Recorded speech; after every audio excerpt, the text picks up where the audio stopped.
Hello guys! Hello para to sa lahat ng mga Sagittarius, welcome dito sa aking channel, Kapalaran 888. Welcome Sagittarius. Alamin natin kung anong messages, vibration, gabay energy para sa lahat. First card mo dito, Sagittarius, is communication is key, new moon and Gemini. Okay, Sagittarius.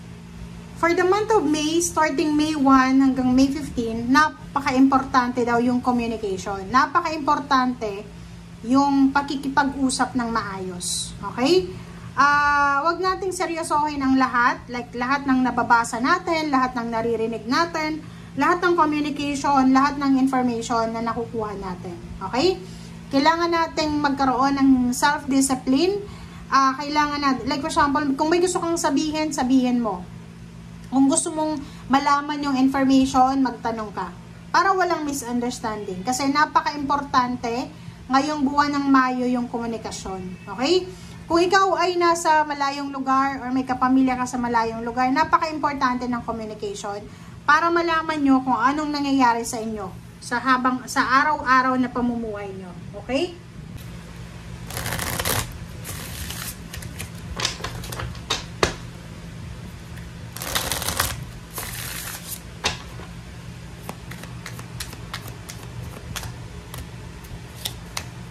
Okay, Two of Swords. Oh, 'di ba?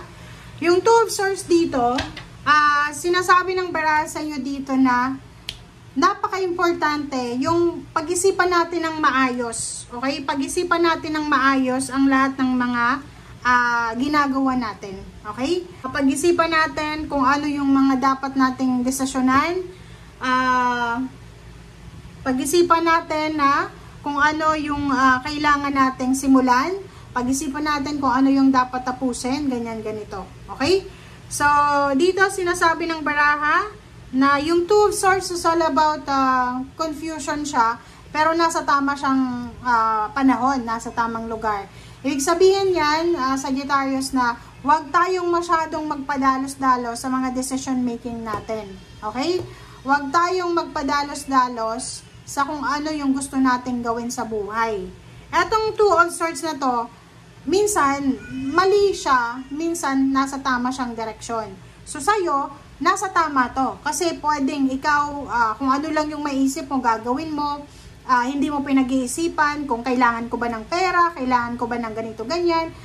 Masyado kang aggressive and impulsive. So sinasabi ng baraha, napaka-importante na huwag tayong maging aggressive and impulsive. Pag-aralan, pag-isipan, alamin kung ano ang kailangan natin gawin. Okay? Okay.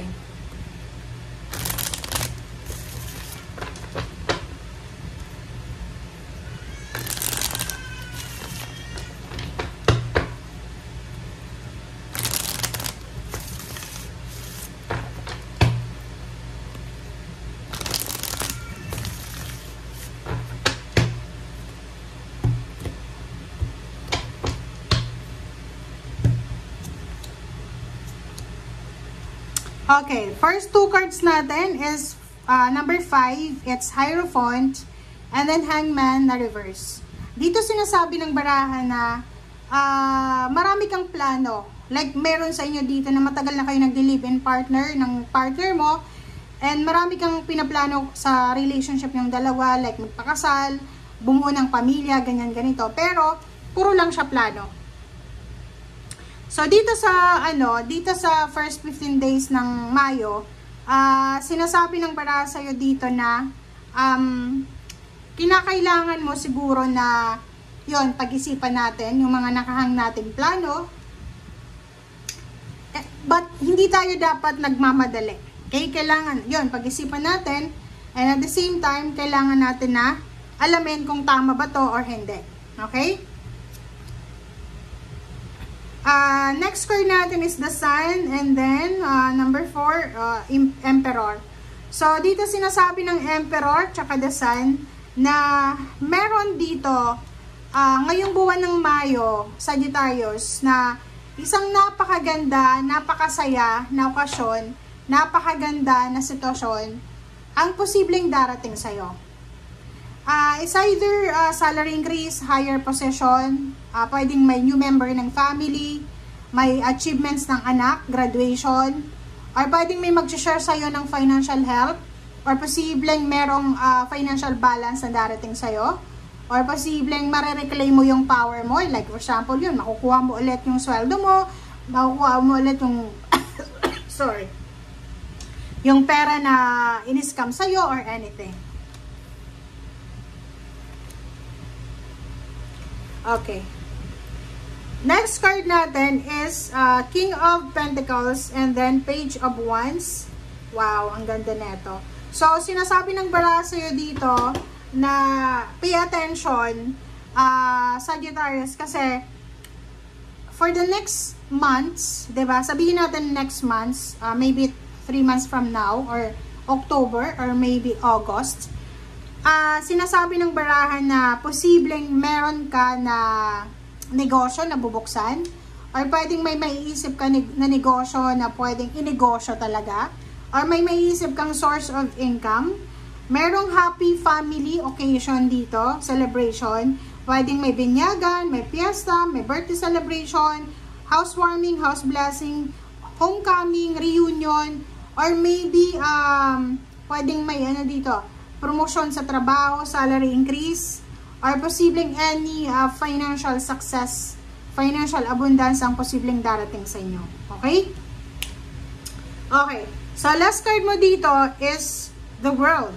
Sinasabi ng baraha sa'yo dito na kung ano man ito na minamanifest mo na matapos, ma-accomplish, ano man itong, kumbaga, tinatrabaho mo na bagay or plano or goal sa buhay or wishes, ay posibleng maibibigay ito sa'yo.